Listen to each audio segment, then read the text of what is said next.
Hello, good morning, students. Please subscribe the channel, drop a like, share, and comment. This is SSC Previous Year Dictation Exercise number 10 on the speed of 100 words per minute.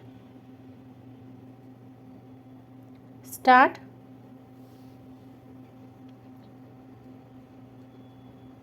Mr. Deputy Chairman, Sir, I am sure the honorable members are aware that we are facing a very difficult situation in view of the failure of monsoon. The food situation has been with us for quite a long time, and so far as the agricultural program is concerned, I do agree that in spite of our best efforts, it has not been possible for us to achieve the various targets that we fixed for ourselves. To that extent, I am prepared to confess failure that in spite of our desires and in spite of our efforts, the production did not keep pace with the increase in population, but this year the position has been made a little more difficult because of the monsoon failure. I have looked into the records of the behavior of the monsoon, and I find that within this century there has not been as much widespread failure of the monsoon as we have had during this year. Therefore, it may not be correct to say that it is mainly the failure on the agricultural front which has caused the present situation. This natural calamity occurs not only in India but elsewhere also. I was recently in Australia and I was told that they were also facing drought situation which had not happened during the last 60 years, and they were destroying thousands of cattle for want of fodder, for want of even drinking water. In the same way, this year Africa has been affected. South America has been affected. Unfortunately, even in the most developed countries, we have not reached the stage where we are able to get over the tricks of the weather. Still, agriculture largely depends upon the monsoon and monsoon conditions. When the rain starts, the water comes into rivers and streams from the hills towards plains in such a manner that our farmers and our crops are damaged due to it, and despite all these years of independence, we are not able to make such plan that can make arrangements of irrigation by stagnating the flow of flood water or save the people from the havoc caused by flood. It is impossible to estimate the heavy destruction caused to the crops.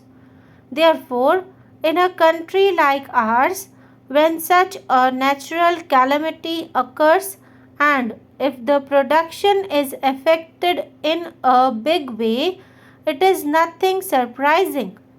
It is this situation which we are called upon to meet.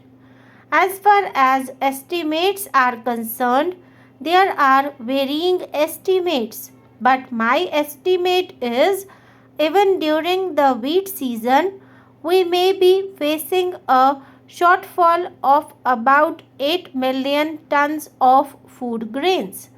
The rice shop also is not quite promising because in the beginning of the winter, rains have not been quite good, and fortunately during this week, I should say, we have had heavy rains in southern states and in the bordering areas also. Sir, agriculture is an important subject because 75% of the population of this country lives in rural areas and is dependent on agriculture. It may be agreed that the success of an agricultural program, however, depends ultimately on what happens at the farm level, on whether or not adequate arrangements exist to provide the individual farmers with the knowledge, the resources, and above all the incentives needed for additional production. Irrigation facilities and fertilizers play an important role in increasing agricultural production. However, in the case of commercial crops, the time has come to consider whether the existing machinery should not be further strengthened to ensure that these commodities receive special attention needed to secure quicker results. Sir, fortunately, our country has been blessed with tremendous amount of natural wealth.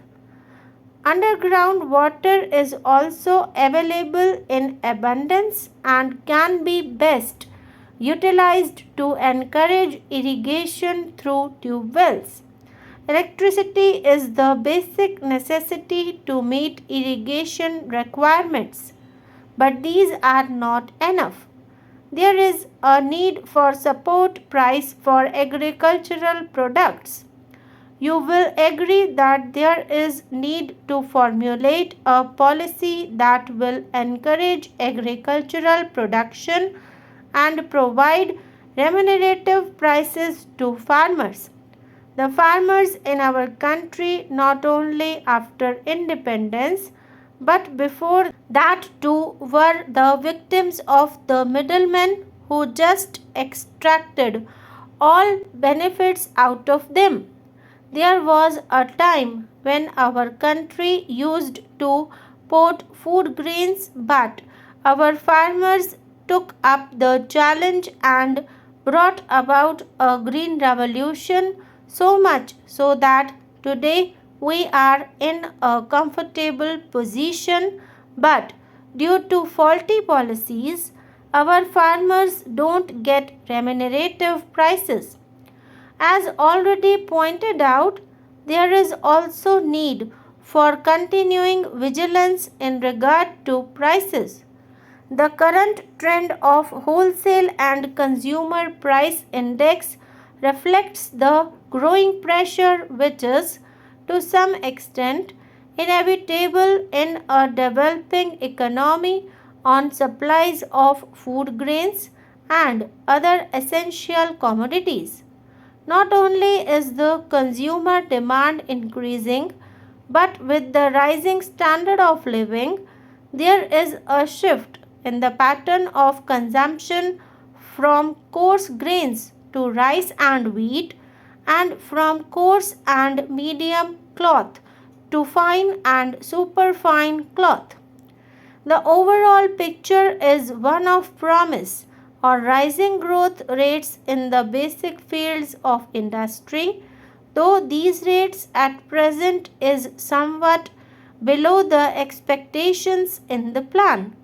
It will be necessary in the months and years to come to strengthen the forces which contribute to higher levels of growth, not only in industry but also and more fundamentally in agriculture. But in all these cases, the government had been forced to take this step because of agitation of the relevant industry. In a brief statement on prohibition, the minister said that the future extension of the ban on drinking should be left entirely to the states and no pressure should be applied by the center. He regretted that the police, rather than the community, was the main agency for enforcing prohibition. A large part of the debate was taken up on the work done by various other working groups set up by the government.